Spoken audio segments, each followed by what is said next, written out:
Impeach. Kasabihin nyo na naman, hindi naman kayo yun. Kamara yun.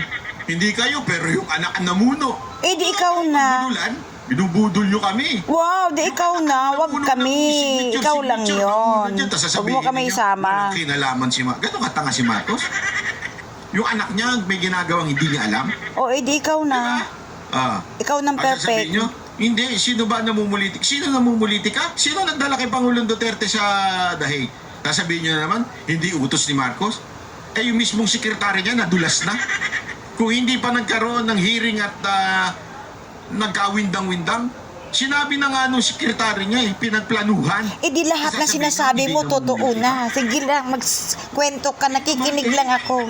Wala ka talagang, sinabing tama, no? Talagang sobrang sablay ng mga di sinasabi ikaw na lang mo. lahat tamang sinasabi mo. Eh ako, wala. Eh kasi nga, iba yung sinasabi mo sa totoong nangyayari. Eh bakit mo naman, Ano totoong nangyari? bakit mo alam lahat ang nangyayari sa akin? Kapulisan natin kung walang utos ng nakatataas. Ano to? Ako lang nakakalam kung nangyayari sa akin. Ba talaga siya katanga? Gumagalaw yung mga tauhan niya, yung mga pulis niya. Pati mga ang AFPs galaw ng walang alam si Marcos.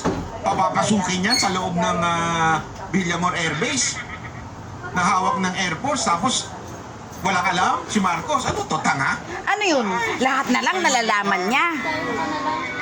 Lahat na lang nalalaman. Di ba? Nababantayan ba niya lahat? Basis yung pagpunta ni... Pero ano kung may mekos-mekos din na nangyayari?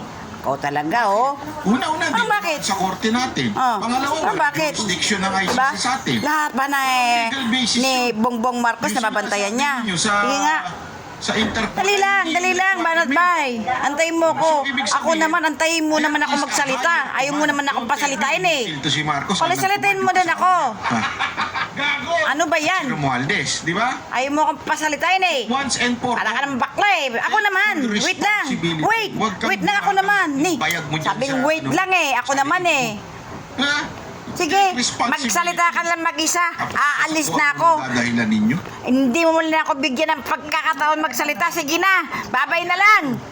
Ikaw din. O di sige, ayoko na.